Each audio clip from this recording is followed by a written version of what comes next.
Շատ կարևոր է, որ բացի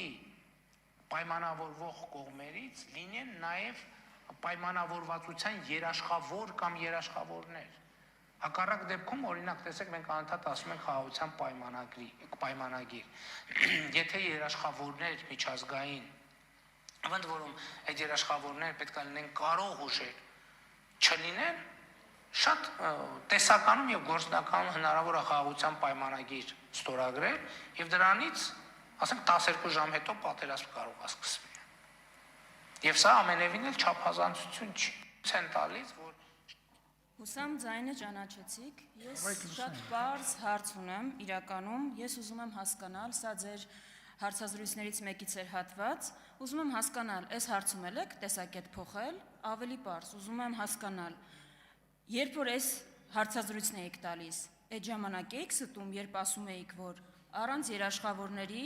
խաղաղություն հնարավոր չի, փաստաթուղթը չի երաշխավորում եւ 12 ժամ հետո ընդամենը հնարավոր է պատերազմ, եթե երաշխավոր չկա, թե հիմա, երբ որ նախաստորագրել եք մի փաստաթուղթ առանց երաշխավորների, բայց հայտարարում եք, որ խաղաղությունը կայացած փաստ է,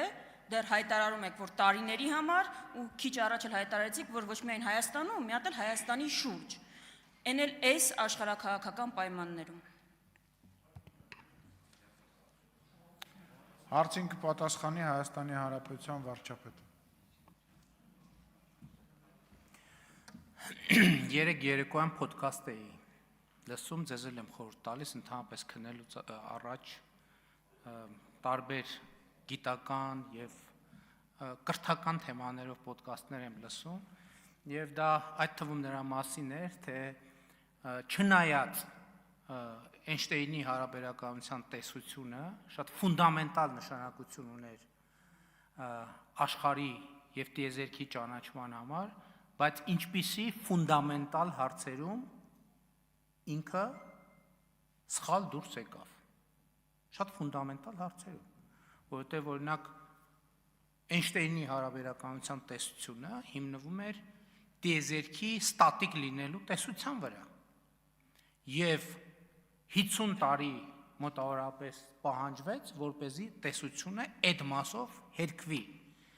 Ես նկատի ինչի համար եմ սա ասում, հիմա ոչ մեկ չի գնացել եւ Էյնշտեյնից իր Նոբելյան մրցանակը եւ մյուս դափնիները չի վերցրել, ընդհակառակը, ավելի բարձր են գնահատում, ինչու՞,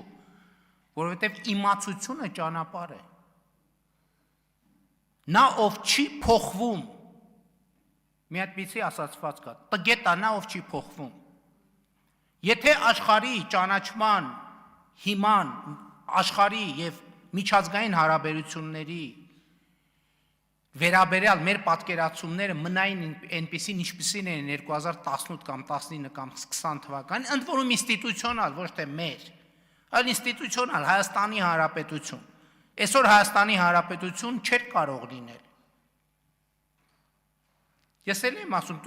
սենց որ այս տեմպով գնաք դուք էսա հասնելու եք 3-րդ դասարանում իմ գրած ոտանավորներին։ Գալու եք, ասելու եք, բա դու 3-րդ դասարանում, հիմա ի ժամանակ էիր դու ստում, թե հիմա։ Ձեր պրոբլեմը նտեղ է, ես էլ եմ ասում, դուք չեք հասկանում, թե ինչու չեք լինելու մյուս խորհրդարանում։ Դուք չեք հասկանում։ Դուք ամեն օրվա հետ ավելի չեք լինելու մյուս խորհրդարանում։ Հələ այն մի մասը գոնե այդքան խելք ունի, չի մասնակցում։ Հիմի ձեր կեսի չափով, կեսի չափով մի հատ ուրիշ խմբակցություն ալնելու, մեկ էլ ընդեղ բանով։ Երրորդ ուժն է, ինչպես ասում են բանով, դավեսկայով մի հատ է երրորդ ուժը ալնելու, որ դուք չեք լինելու։ Դա գիտեք ինչից է։ Ձեր հարցից է։ Որտեղ դուք չեք հասկանում, դուք այսօր ամեն ինչ ընկալում եք նենց, ոնց որ 3 տարի առաջ, 5 տարի առաջ, 10 տարի առաջ, 15 տարի առաջ, եւ էտա։ Այո, եւ մենք այսօր ունենք խաղաղություն։ Եվ մենք ունենք այսօր խաղաղություն, եւ մենք հասկացել ենք մի բան, որ եթե մենք մեր խաղաղության երաշխավորը չլնենք, մենք ոչ մեկ երաշխավոր չի լինի, որովհետև մեր խաղաղությունը մենակ մեզ է պետք։ Մենակ մեզ է պետք։ Ուրիշ ոչ մեկի մեր խաղաղությունը առնվազն ավելի շատ պետք չի։ Արձագանք։ Ավելի լավ է որոշ բաներ չհասկանալ, քան ձեր նման հասկանալով ստել։ Սա ձեր երրորդ դասարանի ճարադրությունը չէր։ Սա ընդամենը մի քանի տարի առաջ, երբ բանակցում եք նախաստորագրած թղթի մասին, այդ Պետք է ասում եք, այսպես հասնելու եք երրորդ դասարան։ Չենք հասնի, տենց հասնի, սադոմազոխիստական հակումներ չկան։ Սա ընդամենը ձեր մի քանի տարի առաջ հարցազրույցից էր հատված, ու ես շատ պարզ բան էի ուզում, որ Հայաստանի Հանրապետության քաղաքացին տեսնի։ Դուք այս ամենը փաթեթավորեցիք Էշլենով հարաբերականության տեսությամբ, մի պարզ բան քողարկելու։ Փաստորեն ասացիք, որ այո,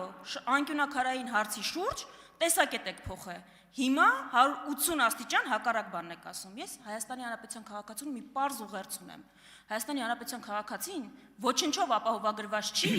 որ դուք 6 ամիս հետո չեք գալու կանգնեք այդտեղ ու ասեք ես նորից եմ փոխվել, ավելի է ընդլայնվել իմ աշխարհայացքը եւ մտահորիզոնը։ Ու հիմա էլ ասում եմ ճիշտ հակառակը նրա, ինչ որ այսօր ստեղից եք ասում։ Ձեզ վստահելը հանցագործություն է։ Շնորհակալություն ձեզ։ Մի քանի տարի առաջ Հայաստանի Հանրապետությունը ուներ անվտանգության երաշխավոր գրած թղթի վրա։ Դուք էլ գալիս եք ասում եք, այ այդ անվտանգության երաշխավորին ոչ թե 4-րդ հոդվածի 3-րդ բառի 4-րդ բառի 5-րդ կետով են դիմել, այլ 6-րդ տողի 8-րդ բառի 7-րդ տողով դրա համար բանը ընդեղի արհեստական բանականություն չի կարող կարդա մենք ինչով ենք դիմել։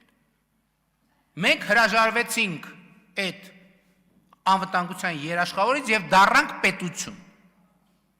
Որովհետեւ այդ անվտանգության երաշխավորության ողջ շրջանում մենք չենք եղել պետություն։ Մեր վրա խաբարել չի եղել, որ մենք պետություն չենք։ Եվ եթե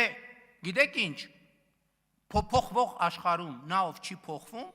ինքը արժանանալու է դինոզավրի ճակատագրին։ Այո, ես չեմ բացառում, որ այս 6 ամսվա ընթացքում 6 ժամվա ընթացքում կարա իրադրությունը նենց փոխվի, որ շատ գնահատականները վերափոխես։ Եվ այն երկրները, որոնք այդպիսին չեն, իրանք հայտնվում են բաստուրմայի կարգավիճակում, որոնց մանր կտրտում են։ Այո, մենք ինստիտուցիոնը գալիս են կարդում զեկույցը, նենց կարդում է, ոնց որ ինքն այդ զեկույցը գրել։ Ոնց մի րոպե ոչ մեկի մոտ հարց չի, ամբողջ կառավարությունը 3 ժամ նստած ստեղ։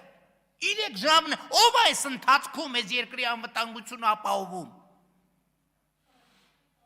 Բայց երկրի վարչապետը կդգա միտեղ, քանի ժամ արդեն 2 ժամ սենց արած կնստի, հա։ Բայց ինչ ենք եկել նստել։ Հələ նայեք ամբողջ կառավարությունը նստած աստեղ, արտաքին գործերը, ներքին գործերը, այնտեղ ընդհանրապես շրջակա միջավայրում ինչ է կատարվում այս ընթացքում։